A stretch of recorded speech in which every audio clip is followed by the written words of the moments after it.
What's going on, y'all? It's your boy GP, and you're rocking with me on the AquaMethodPodcast. And today I am joined with a friend of mine named Ernie. What's going on, Ernie? What's up, man? Not much, hanging out. We're doing it live from the comic book shop. And when was the last time you was here, Ernie? About 2 years ago. Yeah, what you was getting? Some DC Amikami figures, Japanese versions of DC heroes. That's dope. Speaking of Japan, my man Ernie spent a great deal of time in Japan. He is what branch of the armed forces you served in? Army. Ernie? You served in the Army. So we want to thank you for your contribution. No problem. And how long you spent in the Army? About 2 years. 2 years? Yeah. So what would that make you? What's your rank? I was a specialist when I got out, E4. Okay. And you were stationed in Japan, or? Yeah, just Japan, Okinawa, Japan. Okay. Now, Japan is interesting for you because you met somebody in Japan. Yeah. Right? Yep. All right. Can you say her name? Nozomi. Her name is Nozomi. She's from the opposite end. She's from Hokkaido, northern part of Japan. Okay. And you wind up having a child with this lovely young lady. Yep. And her name is? Rena. All right. And so the family stays in Japan, and you go there and visit every now and then. How often you get to visit? So far, once a year at least. Yeah. Okay, not enough, but. Yeah. I mean, Japan's pretty far away, man. It's expensive. Oh yeah. So So how much is that? How much it run you? 1 year it was about $1,400. Next year it was about $2,200 round trip. Yeah. How is that? Because being that you're able to go from America to Japan, you have to. Yeah. You have a family out there. Yeah. So I feel like that makes your views a lot more broad. You know, Yeah. having seen our culture and their culture. Mm-hmm. How do you feel about that? How does that make you feel? To me, it shows a lot of ways I think we could improve upon certain things here. Yeah. Just like integrity, honesty-wise. I mean, over there you can drop a wallet on the ground and somebody will find it and bring it straight to one of the kobans or police boxes, Right. and not touch a thing in it. Here, you drop a wallet, you may get it back, but most of your stuff's gonna be gone. The leather, you get the leather back. Yeah. The stuff in it, you won't get it. If you're lucky, you get the leather back. Right. So before you came back, so you was in Okinawa for 2 years straight? Yeah. Or you came back home? You was in Japan more than America. Yeah. Those 2 years. Yeah. And how old were you when you went out there? I was 26 when I headed out. So 26, 28? Yeah. Okay. All right. So where you met your girl out there? Actually, I met her on a website called My Yearbook, or Meet Me Now. Okay. Kind of started off just as friends, kind of talking, learning about the culture, seeing different sides of Japan, and it kind of went off and on just talking for all those years. I mean, I went through a couple other girlfriends, actually married a different girl while I was out there. And we just kept in touch, and after all was said and done, we ended up together and with a baby and all that good stuff. Yeah. So Ernie shows me a picture of his daughter, and this is a little Japanese version of him. Ernie is Caucasian, because this is audio, so you can't really tell. But so he's got a little Asian baby, female version of him crawling around. How old is she now? She will be 2 in November. That's cool.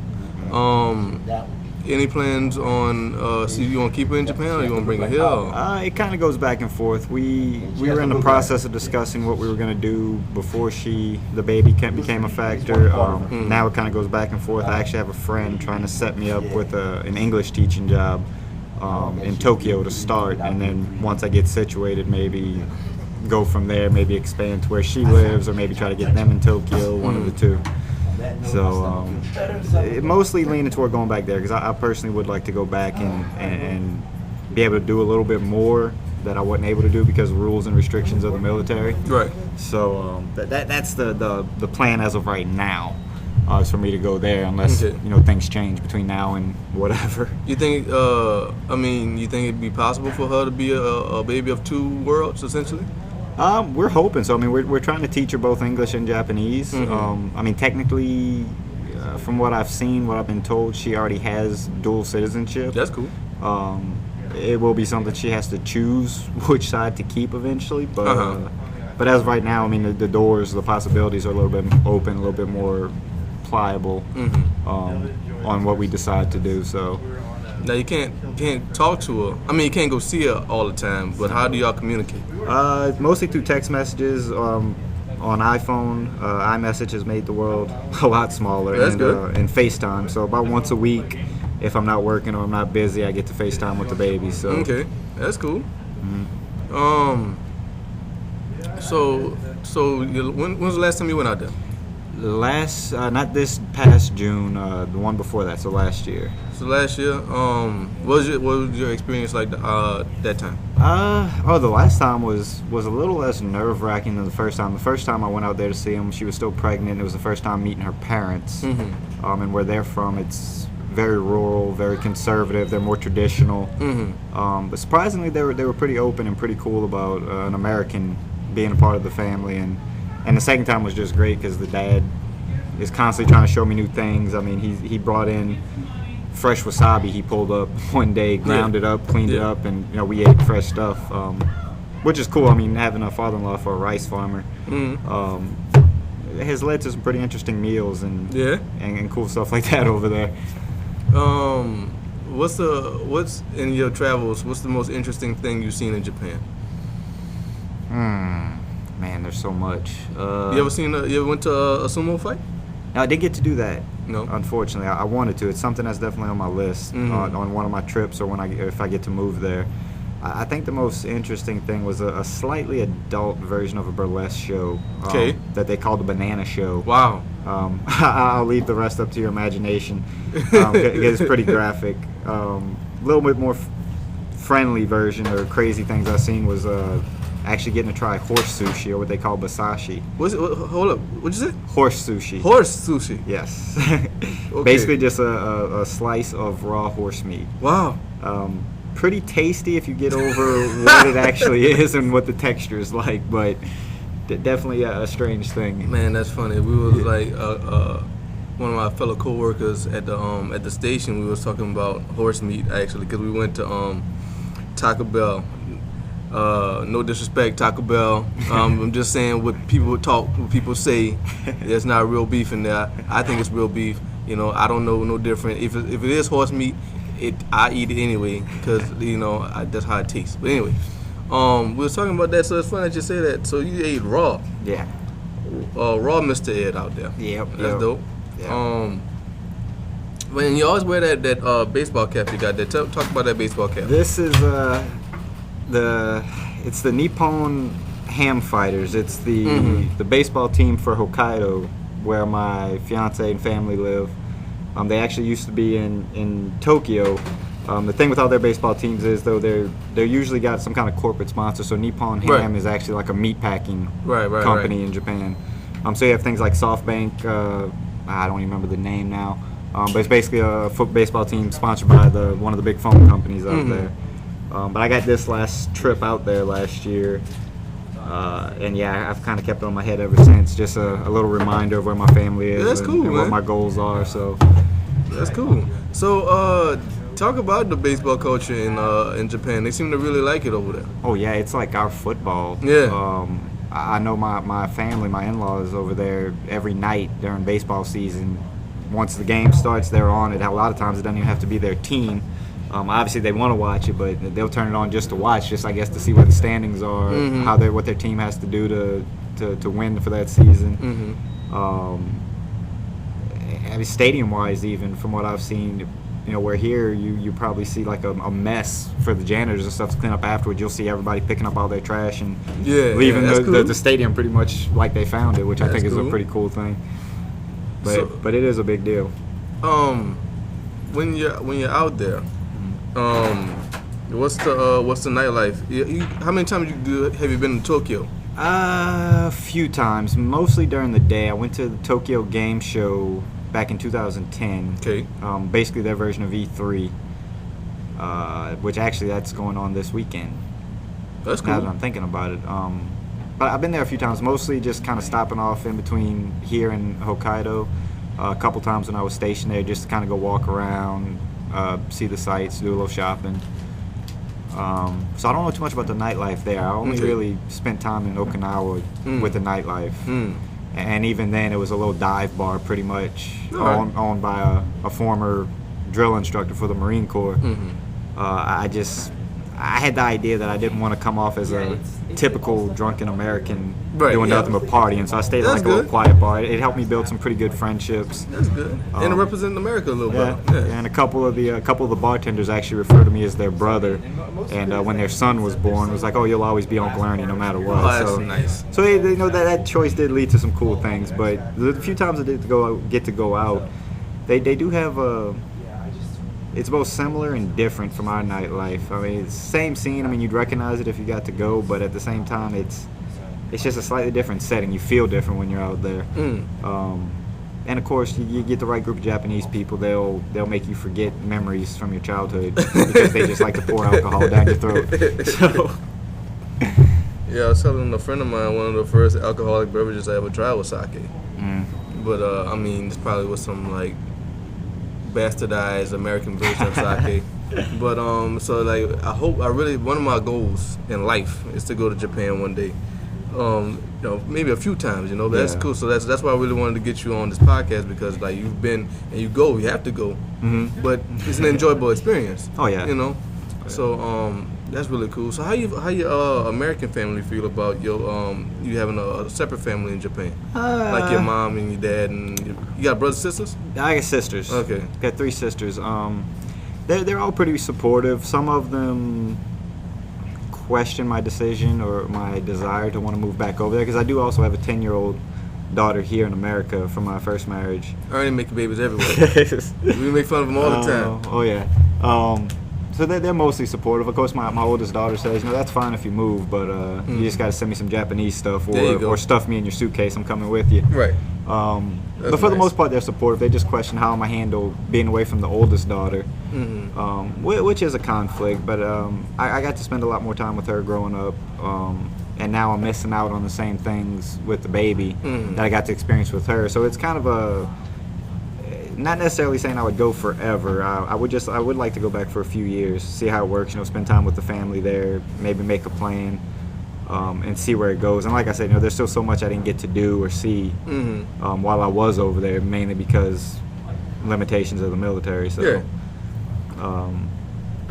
like I said, overall, they're pretty supportive. They don't really want me to leave, but they know I'm going to do what I want anyway. So. Could you envision a plan in which you do like the college style, 2-4 years here, 2-4 years there, back and forth? With the right employment, possibly, yeah. I don't know with the economy nowadays if that'd be possible. Trying to find a good job every 2 to 4 years like that. Yeah, good point. Yeah. To be able to maintain 2 kids and traveling all the time. So. Do you think it's easier to you think it's like easier to like raise a kid in Japan with the education, maybe the monetary needs? In a way, yes. In a way, no. The way their school system's set up, it's more or less like you don't have like a strict elementary, junior high, high school type thing. It's similar up until the high school part.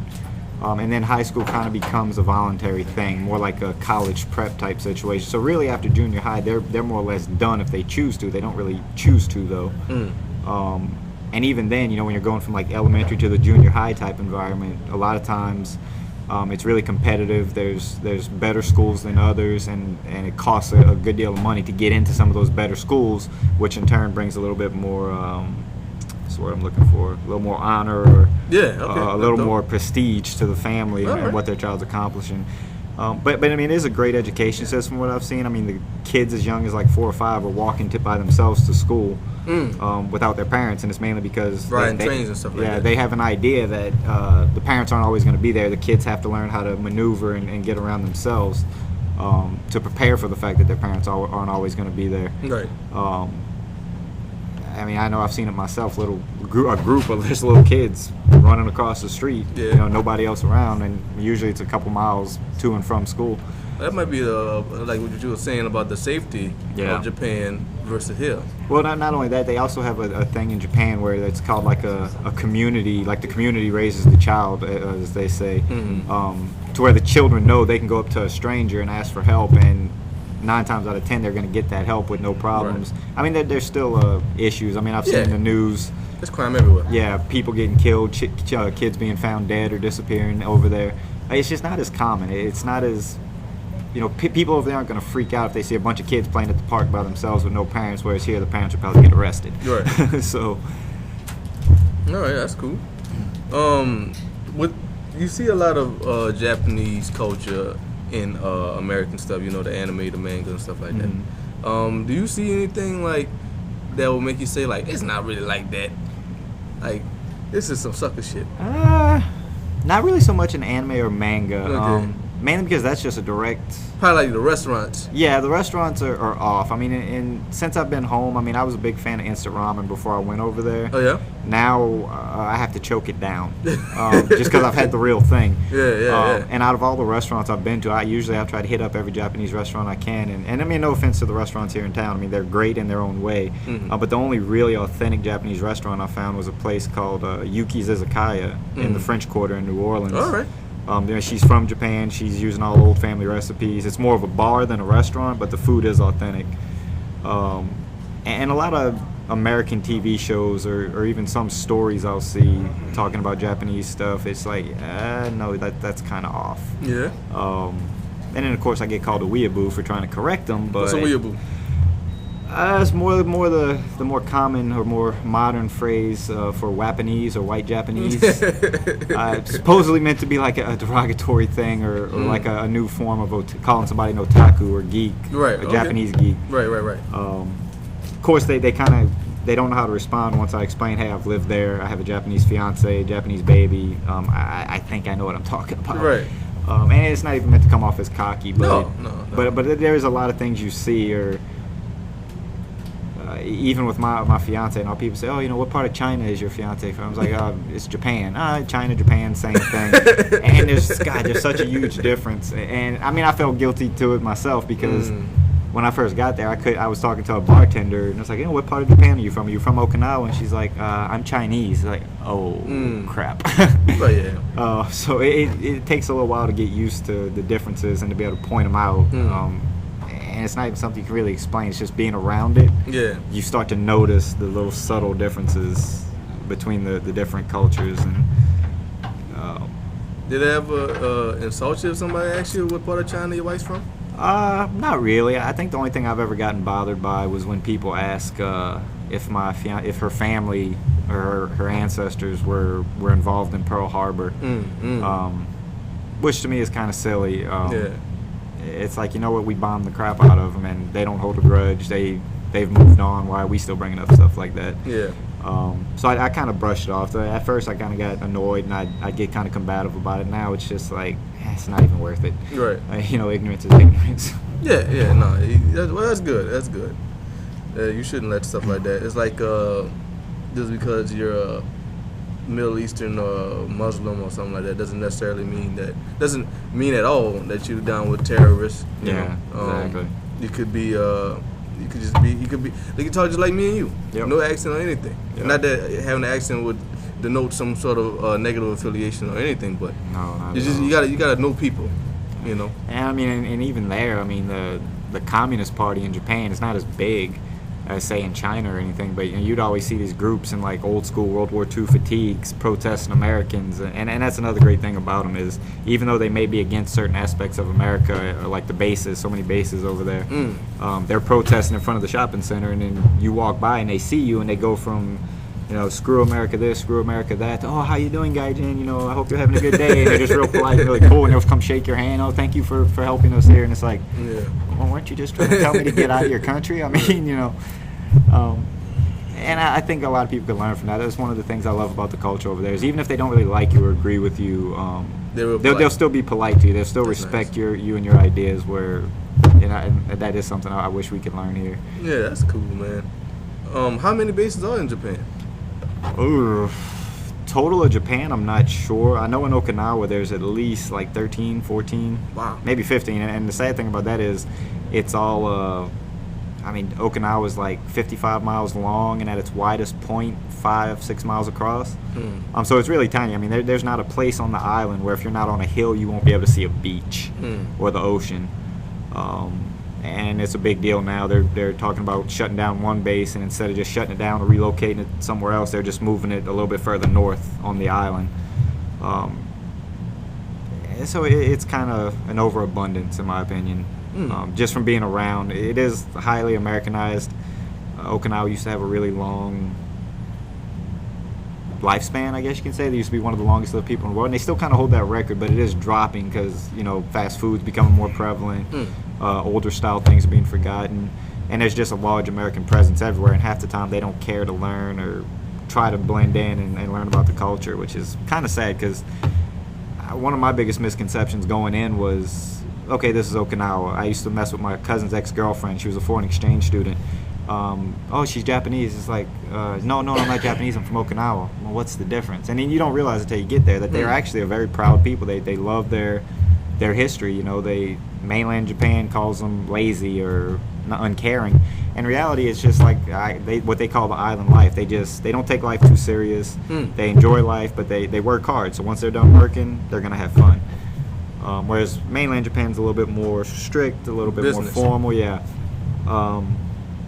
And people can learn so much out there. Like I said, I come back with a much greater respect. I mean, thank God, I can never look at this and say this is Japan ever again, because even though they're part of Japan, they are, in all actuality, their own separate thing. Okinawa's a prefecture, huh? Yes. It's like his own government and stuff like that. Kind of like. Well, kind of like states here. The prefectures are kind of like states. So like instead of like, I guess you could say Okinawa would be like Louisiana or Florida or something. They have their own governor. And each little city within the prefecture has their own mayor. So it's similar, even though it is a little bit different to how we're set up here. The head of Japan is the emperor. No, that's a misconception. He's a figurehead. He's more of a... Kind of like the queen in England? Kind of like just an image. Kind of there for motivation, for inspiration. It's actually the prime minister who runs the show. All right. What type of... How what's her influence? I mean, is it her? Is it him? The prime minister of Japan? It's a him. Okay. What's his influence? Is it positive? Does it seem to be positive? Would you know? Well, I keep up with Japanese politics quite a bit. Right now he's under some pressure for some failed economic policies or questionable economic policies, as well as trying to kind of reimagine the Japanese constitution to allow Japanese forces to fight overseas for the first time since World War II. A lot of people are upset about that. China and Korea is kind of upset. They feel, because of their past with Japan and how they were invaded and brutalized by Japan, that they may be going for a more aggressive stance again. And Japan's saying, well, look, we're just trying to help our allies a little bit more. America's on board with it. They feel they should have a bigger thing in the world. But at the same time, I feel that that pacifist constitution that they've had has helped them avoid a lot of the same issues like America or England has had, because it wasn't until recently when that reporter was killed by the terrorists, that from Japan that they started saying, oh, hey, we're watching you now, you keep getting involved, we're going to kill more of your people when they come here, we may even go there. So I think wanting to send forces over to fight overseas kind of makes them a target. But at the same time, I can't really blame them for wanting to reimagine it, because I know as an American, I'd be kind of upset if my country's constitution was written by another country after they beat us in war, and we've kept it just for that long for no reason. I think there's different ways they can go about doing it, but the thing with the government in Japan, they've been through, up until this one, who's actually been in office for quite a while, when I was there, they went through 2 prime ministers, and since then it was like 2 or 3 more. They change them. Basically, if they start getting negative opinions, the public starts getting against them, they'll step down and let somebody else step in and take over. Maybe happened with him. He was actually a prime minister before years ago. He had some medical issues. He had slipped in the polls. He stepped away, and then he come back and won this time.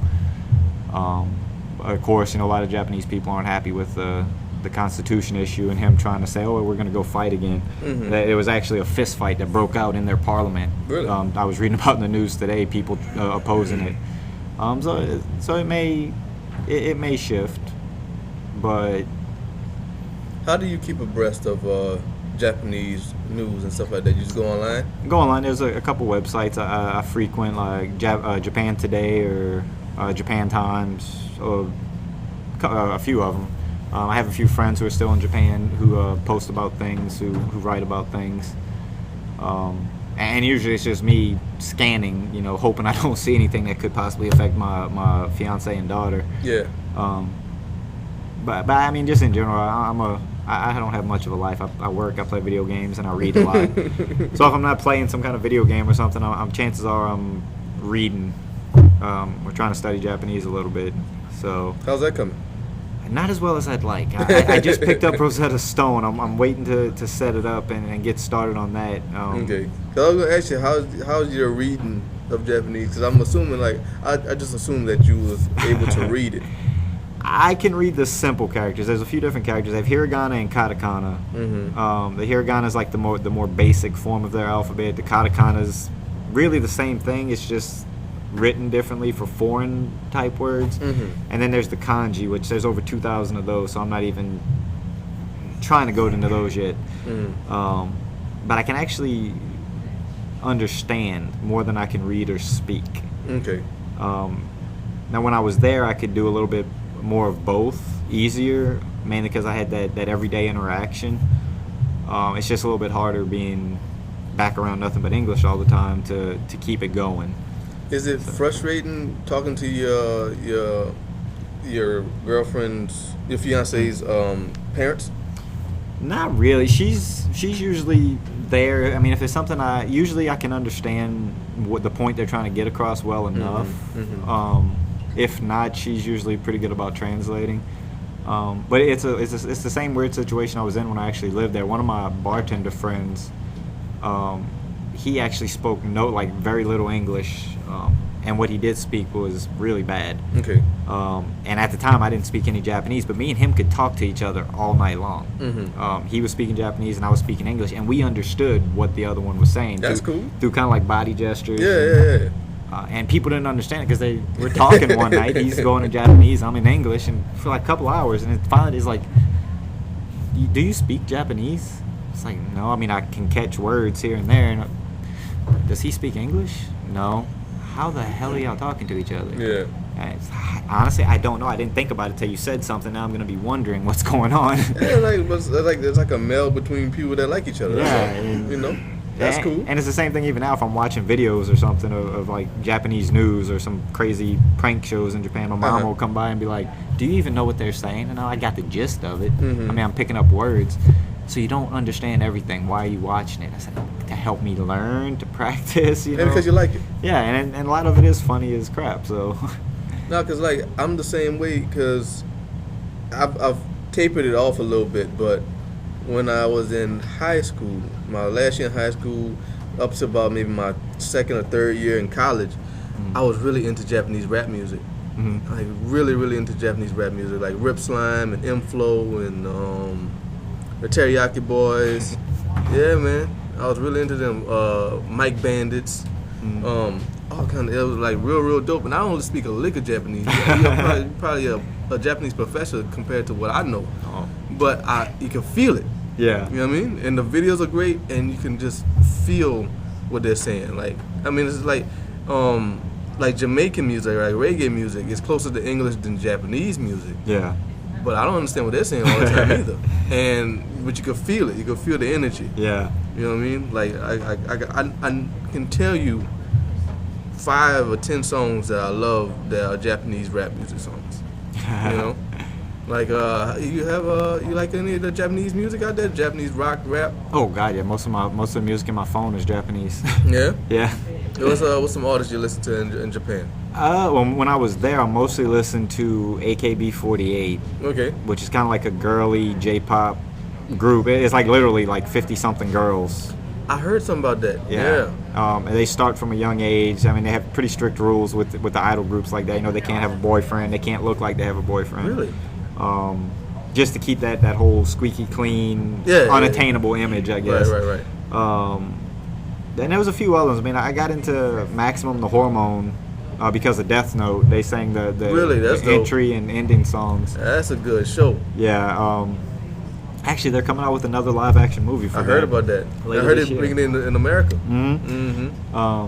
I just kind of grew into all of it, though. I mean, a lot of, like I said, just a lot of like what most people, I guess, would say girly pop, or, and then recently I got into baby metal.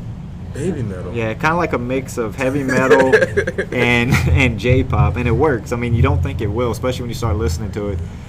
So you can go on Google and type in baby metal, Japanese baby metal, or just baby metal. Okay. I mean, a good place to start is "Give Me Chocolate." The name of the song is "Give Me Chocolate," and it's literally 3 young Japanese girls singing a heavy metal pop tune about chocolate. I'm gonna check that out as soon as this is over. Yeah. As soon as I get back to and it's funny you talking about how much you enjoyed some of the music, even though you didn't understand it. I brought that song into one of the local Game Stops, and the guy, the manager at the time, was like this really burly, long hair, like heavy metal biker looking dude. In Japan or here? In here. Okay. And I was telling one of my friends that worked there, I said, "Yo, you gotta check out this band, Baby Metal. They're great." I played the song, and he's sitting there. He's like, he just looked at me, and I'm waiting for him to say, like, that is like the worst thing I've ever heard in my life. You know, what the hell is that? And he said, "What is the name of that again?" I said, "Baby Metal." He said, "That's awesome. I'm downloading the whole album right now." I said, "But you only heard the one song." He said, "I don't care." And I come in a few days later, and he had his phone propped up on the back counter listening to Baby Metal. I'm like, this is great. Now, so Baby Metal is a group name? Yes. Oh, okay. Yes. Okay, that's not a genre. Okay. No. All right, that's awesome. So, what else is what other cultural appropriation you have assimilated from Japan to here? Is there anything else like? I still mostly eat with chopsticks. That's dope. If I can get away with it. I've gotten a lot more into drinking like just straight unsweetened or freshly brewed green tea and oolong tea. Okay. I've been trying to practice my Japanese recipe a little bit. I'm getting into the cooking phase of it. I mean, a little bit of everything. I mean, I still try to keep as much going as I can. And again, my family looks at me like I'm crazy. And it's even rubbed off on my older daughter. I mean, this kid is talented. She can eat ice cream with chopsticks. I haven't even perfected that yet. And she jokes about it. She says it's so that she can keep up with her sister when she gets to meet her. But I still do a little bit of everything. Like I said, I mean, I still keep up with the Japanese gaming scene and news and stuff, obviously. Like I said, about to dive back head first into learning the language. I still keep up with the anime. I still just try to act, like they said there. Because, I mean, here, people say Southern Comfort here in Louisiana. Yeah. Or Southern Hospitality, I'm sorry. And Southern Comfort something else. Yeah. And, in a way it's right, because I've been to other places in the U.S. where it's just not as friendly as it is here. But even over there, it still blew me away how much they put us to shame in terms of hospitality. And I can't think of the phrase off the top of my head right now, but there is a phrase in Japanese for the actual words, Japanese hospitality. I mean, you walk into a store and they're just on top of it. Like, everyone in the store turns, looks at you, says welcome. When you're leaving, they all bow and say thank you. I think I've only run into one like really bad situation when I was going to Tokyo Game Show. Actually, the guy at the airport, bless his heart for all the help he was trying to give me, put me on the wrong path on the trains to get over there. And their train system is ridiculous. If you're not prepared, you don't have some kind of map, you will get lost. Which isn't a bad thing, because I got lost and I was able to walk around and maneuver a little bit and see some cool stuff. But the first stop, I get off, I'm like, this doesn't look right. I'm supposed to be going to Makahari Messe, not Makahari Station. And the first guy I look at, I see him, I'm like, sumimasen, excuse me, sir, can you help me? And he puts his hand up, like, talk to the hand. and he says, do you speak Japanese? And I was like, skoshi, a little. And I don't speak English. And he grabbed my ticket and my map, and I had it circled where I was going. And he looked at the ticket, looked at the map again, and said, "This is wrong, stop, keep going." And he slammed the window, and I'm like, I thought you said you didn't speak English. And he just kind of looked at me and slammed the little thing in my face. And that was like the only negative experience. A few stops down, I had an older gentleman, big map of all the trains, and all in kanji, couldn't understand a word of it. He pulled me aside. I guess he could see I looked lost, and he's like, "Oh, where are you going, Gaijin?" Which Gaijin is foreigner, by the way. Right. He says, "Where are you going, Gaijin?" I was like, "I'm trying to get to Makahari Messe." And he goes, "This is the ticket from this." He said, "Then when you get here, buy this ticket." And then when you get here, buy this ticket. So he was really cool about it. He was like taking pictures of the kanji that I need to look for the tickets. Yeah, that's cool. But generally that's how it is. I mean, even if you're a foreigner, they're really, really welcoming unless you just hit like that one group. And even my in-laws, like I said, very conservative, very traditional. It's all farmland where they are. And only one of them really gave me a hard time after our wedding party, asking me, my fiance, he said, "Oh, Ernie, come help me and my mom clean up." I'm like, "Oh yeah, I'm gonna put out my cigarette, I'll come help you out." And I go to walk inside, and her uncle grabs me by the arm really hard and jerks me back, and looks me dead in the eye and says, "You man, you don't clean." And it's just like, I'm terrified because this guy looks like an old Yakuza guy. Yeah. And I'm just like, "Yes, sir, I'm going to stay out here." And she kind of looked out at me like, "Are you coming?" And I pointed at him like, "No, I don't want to make him mad." That's hilarious, man. That's cool. What's the strangest thing you bought in a vending machine in Japan? Underwear. The stories of panties and vending machines over there are real. I don't know if they're used. I mean, it was inside of a bar. It was like it was not even a vending machine. That's what makes it even stranger. It was a capsule machine, kind of like in front of Walmart here. Right. We saw it. We put our yen in the machine and turn it, and we pop open this big capsule, and it's like a little lacy butterfly thong. So it's like, okay, apparently this was a legit story about Japan. But I mean, there are actually vending machines with different underwear for men and women as you go. Yeah. There's umbrellas in vending machines. At the airport, I seen a little vending machine that had like fried rice, edamame beans, different little foods.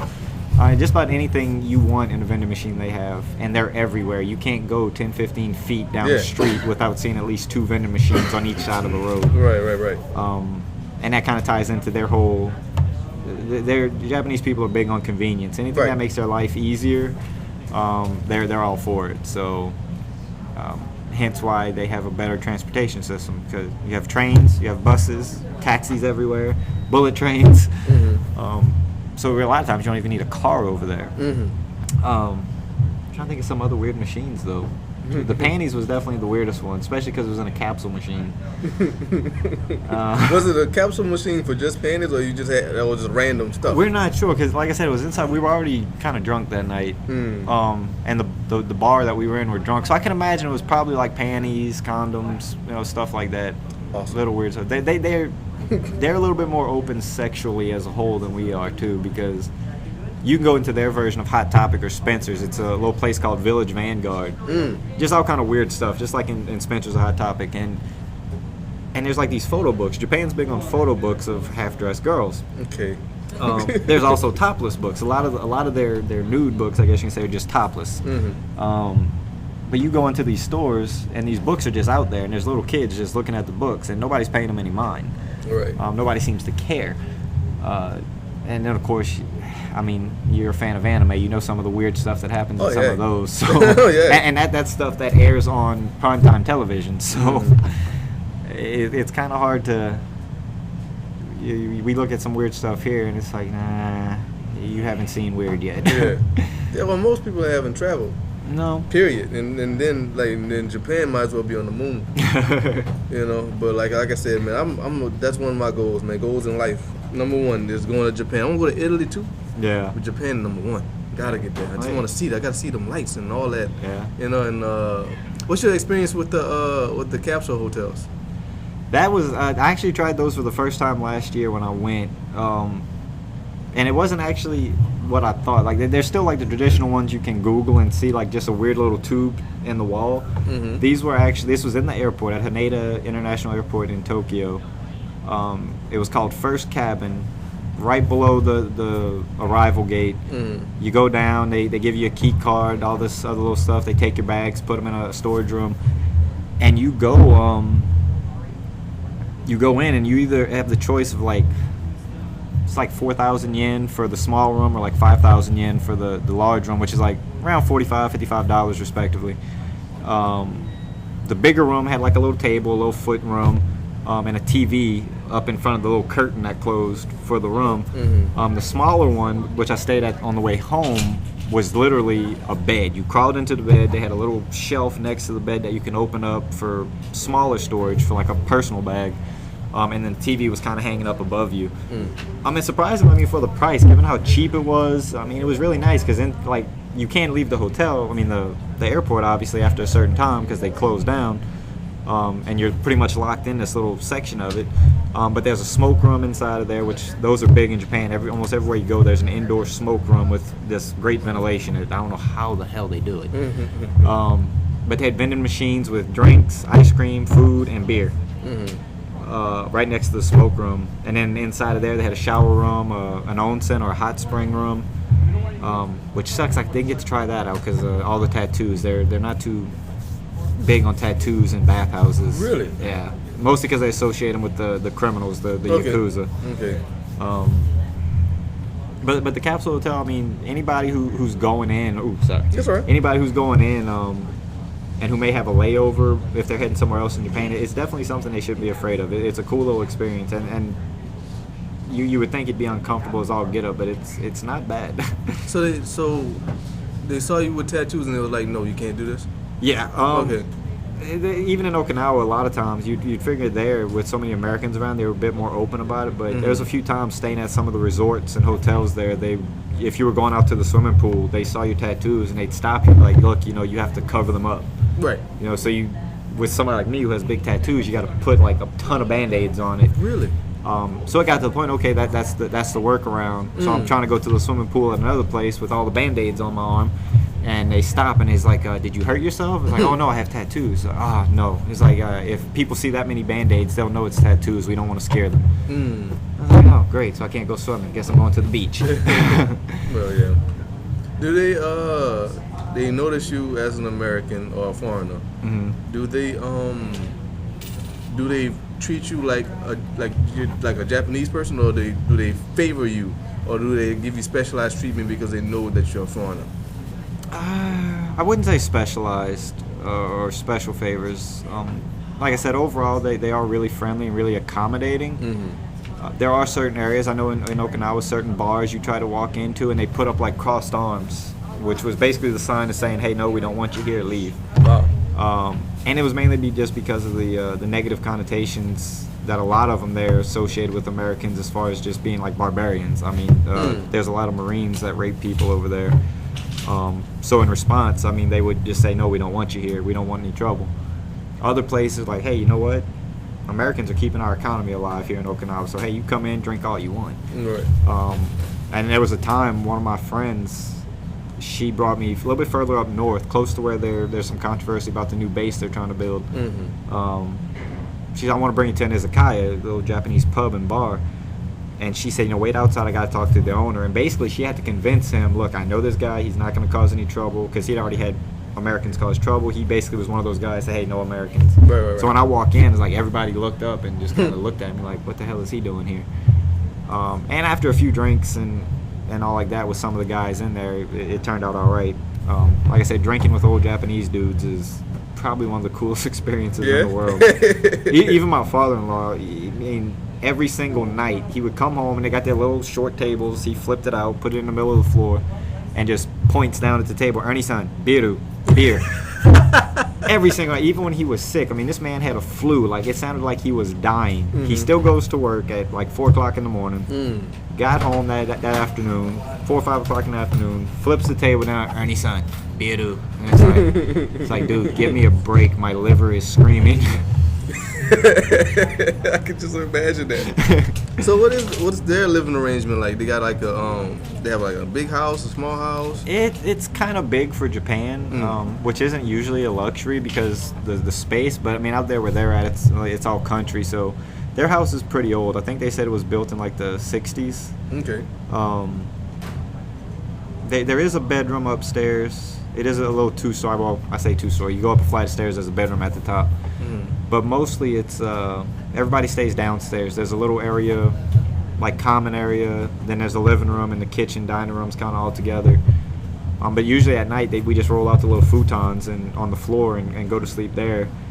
Her mom and dad slept right in front of the TV. We would sleep right next to them in the little common room. And then her brother and his wife and kids all slept together in their little area.